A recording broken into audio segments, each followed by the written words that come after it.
"Before you go," said Captain Sunlight, stopping us at the open door. "The client sent a last-minute warning." "Oh boy." I gripped the small delivery package a little tighter, braced for bad news. G was less tactful. "Those are never good," he said, waving a pincher arm about. The package he was carrying was strapped to his bug alien back, so his pinchers were free to gesture with. "Is this a hazard that they should have mentioned up front? Something we might have charged extra for?" "Possibly. Hopefully not." Captain Sunlight didn't have eyebrows exactly, but her scaly brow ridges were frowning anyway. "If anything seems hazardous, and you feel like you should return to the ship, please do. The client hasn't answered any of my messages for further details. All we know is that this continent has something called screamers, which come out at sunset and are dangerously loud. The warning was not to get close to them if you can help it." "Screamers," I repeated. "And they didn't think to explain that a little?" G waved his pinchers some more, hissing in irritation. I stepped aside so I didn't get whacked in the head.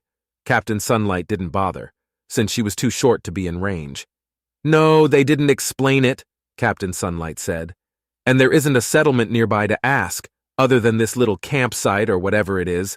I didn't ask why the client is out here, but I got the impression they're on some science mission. I could be wrong. They could be just enjoying nature or on the run from their own planet's law enforcement. Who knows?" She sighed, looking out the door at the alien forest. "It's not our business until it is. Try not to get hurt while delivering the shipment." "Should we bring anything for protection?" I asked, pulling the flashlight from my pocket. "This isn't going to do much good if the things bite when they feel threatened. Or is it just an eardrum risk?" While G muttered eardrum like someone with alien ears who was encountering the term for the first time, Captain Sunlight shook her head. "The warning just said not to get close because they're loud. It didn't sound like a physical danger, and it's only around sunset, unfortunately." "Sunset!" G exclaimed. "Of course! The exact time the client wanted to meet us. They really could have mentioned this screaming before now." I peered out the door to see how dense the trees were. As promised, there was a path made of flat rocks, but the plant life loomed over it. Shadows were already dark among them. "And they really couldn't meet us out here?" "They paid extra for the delivery away from the landing pad, at least," Captain Sunlight said. "They were specific about the location as well as the time. You'd better be going." G stepped onto the ramp. "What a delightful trip this will be. If anything screams at me, it had better be prepared to face my blades." He brandished his pinchers as he stalked down onto the landing pad. "Thanks for the warning," I said to the captain, then followed. "Be careful. Kavli will be waiting at the comms in case you need to call for any reason." "Got it." I waved goodbye and caught up with G while the ramp retracted behind us. With our boxes ready and our wits about us, we followed the path into the darkening woods. I'd thought I wouldn't need my flashlight until the walk back, but it was worryingly dark under those trees. I lit up the ground and shifted the box to one arm, glad that I had the smaller case. G had a different model of light strapped to his hip. He poked it with a pincher tip, and it lit the way nicely, with no further pincher action required. He waved them threateningly instead. I passed my own light over the bushes, searching for threats, while the ground remained bright enough not to trip. Of the two of us, I was the only one who needed to worry about that. I made sure to keep an eye out for troublesome rocks that could lead to injury, embarrassment, and damage to the package. Mostly embarrassment. G had strong opinions about the evolutionary wisdom of multiple legs. Despite all the lovely things we had to think about, the walk was pretty boring. Shadowy alien trees, too dark to see many interesting details. Rocks on the ground, an impressively straight pathway, no animals moving around that we could detect. But something had started making noise. A faint one at first, far ahead of us. A kind of vague static that was hard to pin down. I looked at G to see if he'd heard it. His expression was hard to read. It got louder as we walked, and I could almost make out distinct sounds among the overall wash of noise. Chattering? Short screeches? I didn't like it, and it didn't help that things were very dark now, with only the occasional glimpse of colorful sunset through the trees. "What do you think it is?" I asked. "I don't know," G said in annoyance. But it is offensive. Not the word I'd been expecting. Like it offends your sense of hearing or offends you on a personal level? G snapped his pinchers. It sounds like squeaking, very badly done by misbehaving children. Oh, that leg music you guys do, right. I hadn't heard Z himself perform any traditional mesmer tunes, but the whole ship had heard Turili's efforts. They were, well, yeah, okay, they were horrible, at least as far as my human ears were concerned. And now that I thought about it, I could kind of pick out individual threads of sound that seemed insect-like. While I was thinking all that, Z complained heartily. It is clearly not actual children misbehaving or otherwise, but it has the poor taste to sound like it is, when it could sound like anything else, like it's trying to be as aggravating as possible. Reminds me of a parrot I used to know, I said, shining the flashlight around for any sign of the noisemakers. He could have sounded like anything too, but his favorite noise to make was the sound of someone chewing with their mouth open. Yes, I've heard of those creatures from your world, G said. Freakish specimens. It's not just the one type of bird that can do that, I told him. There are a bunch of mimics, mockingbirds, lyrebirds, starlings, even ravens, and that's just the birds. Yes, fascinating. He didn't sound like he cared, but it was a distraction from the increasing volume of the whatever they were, so I continued. There are other animals that can make a couple human-like sounds too, like goats. The little ones are called kids because they sound like our own little ones sometimes, and a few of the adults can scream like a human, which is both startling and funny. I'm sure. Oh, and mountain lions too. They've been known to sound like adult humans, baby humans, and little chirping birds. Rumor says they've used that as a way to lure in prey more than a few times over the eons. G tilted his head toward me at that sharp, praying mantis angle. Impressive, was all he said. That's one word for it. But this is not impressive. This I hate. We'd better be there soon. I think it's getting brighter up there. I aimed my light to the side, squinting as if that would do any good. It did seem less shadowy, but more like the trees opened up, not like anyone had technology running. G walked faster. I walked faster. The mysterious screamers screamed louder. It was an oppressive drone now, vibrating the air on all sides like I was near the speakers at a concert. A really bad concert, where the singers were bugs. It sounds kind of like cicadas, I said, raising my voice enough to be heard. They only come out every 17 years where I'm from. It's quite an experience. Once a generation, the summer is full of bugs that scream, mate, and die all over the place.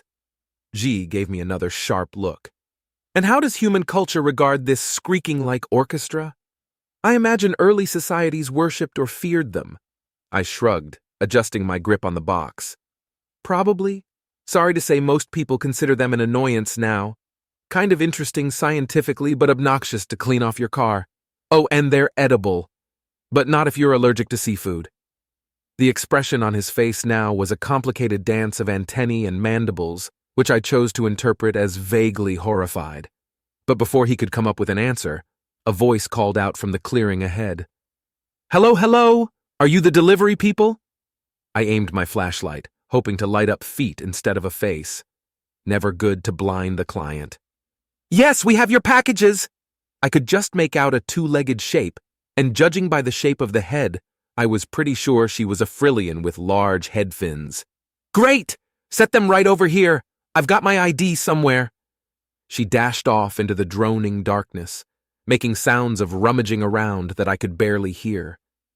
When we reached the clearing, we found a very thin Frillian wearing clothes with pockets everywhere, head fins just as large as they'd seemed, and the exuberant attitude of a scientist who's getting to study something they've waited for. Thanks. Right there, yes. I suppose I could stand to turn on a light or two, but that might scare them away. Sign here? Got it. There you go. Thanks so much. I can't wait to see how these work. G and I stepped politely back while the client tore open the smallest box, where it was set on a table covered in miscellaneous equipment. She pulled out something that looked kind of like a medical scanner. It lit up with red light and some beeps that might have been piercing under other circumstances. Oh, it even comes charged. Excellent. Now show me what you've got. She ran over to a bush and passed the scanner slowly through the air, for all the world like she was diagnosing the plant with something terminal. The scanner probably beeped, but I couldn't hear it from here. She ran back in excitement and opened the other box. Those I did recognize, a surprising number of gravity wands of a high-precision model. I had a theory what she was going to use them for. G did too. "Will you be catching the screamers then?" he asked. "Studying how they make their obnoxious sound? Perhaps ready to teach them to make a better one?" "Oh no," she laughed. "Screamers are delicious. I have so many people waiting to buy them back home, but only as long as I get the ones that have already finished with egg laying. Sustainable, you know?" She brandished the scanner. "This way I can be sure and catch them while they're fresh."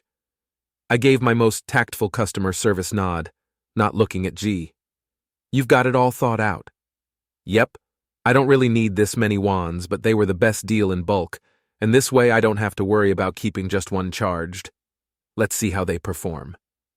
She dashed back over to the same bush, and after a moment with the scanner in one hand and the gravity wand in another, she made a happy little hop, then ran over to show us.